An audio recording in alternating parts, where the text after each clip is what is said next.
Well, as some of you know, Waverly, Tennessee flooded. And it flooded bad. They got like 20, 22 inches of rain in a matter of 24 hours. The stream blew up, houses got lifted off their foundations and pushed aside.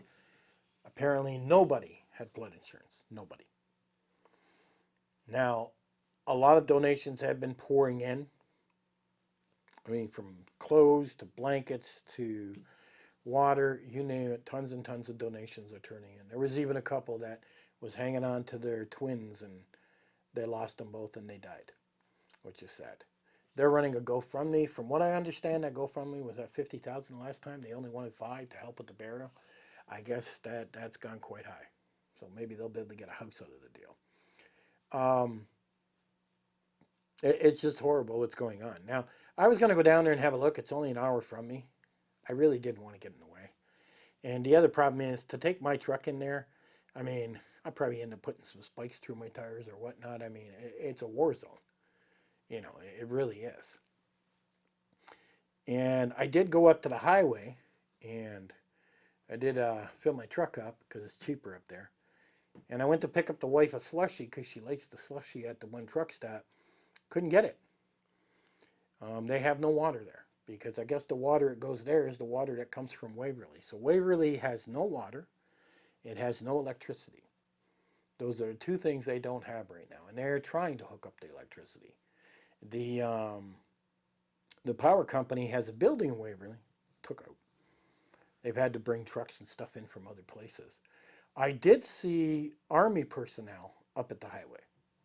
So my guess would be our governor has brought in some of the reserves to help with the cleanup because there would be nowhere to stay in Waverly. I mean, that place got wiped, right? So, and the highway is probably, I don't know, an hour or so from where they got to go. So they're staying at the motels up there. And I did take a track through McDonald's and Arby's. And I went in and I talked to the manager real quick. I said, "You guys got water?" And they said, "No, our water's contaminated." Both places said that. They can't serve Coca Cola, Pepsi. All their machines are down. They're giving out bottled water if you order a meal, is what they're doing. And little tiny bottles.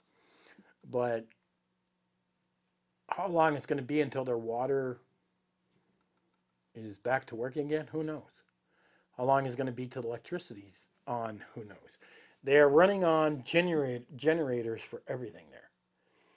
So you're talking no air conditioning. It's kind of muggy. Nighttime's kind of not too bad. Um, but you're talking they're running on generators and not cheap to run. You know, you're running a lot of gas that costs a lot of money, and there's no water, so you're living off bottled water when you want to make things.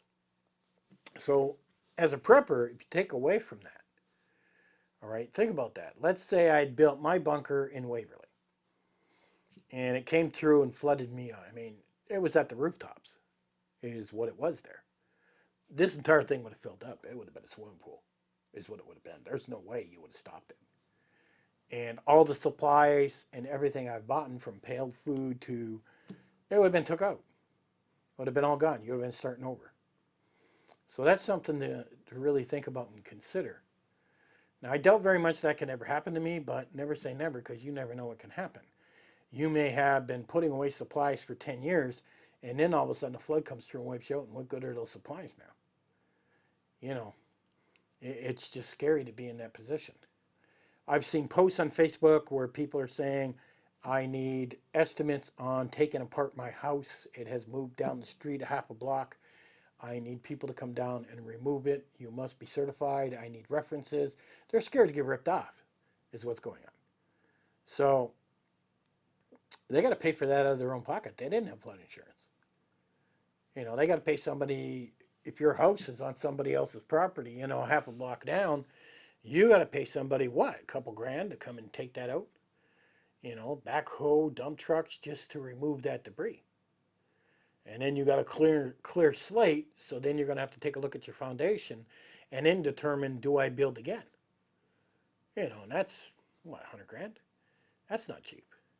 Personally, I wouldn't build again.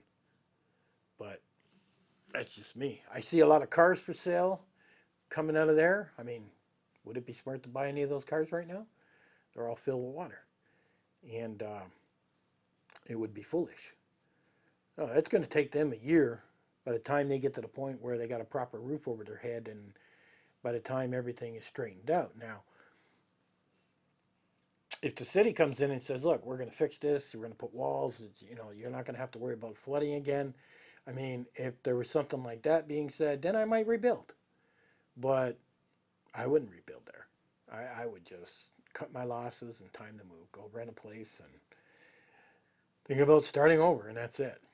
And that would be hard, especially when you start to get to be my age at 60 years old. I'm 57, and if you had to start over and take on a mortgage, oh Lord, that would be a death sentence to have to take on a mortgage again. I worked so hard to pay this off; it's just crazy.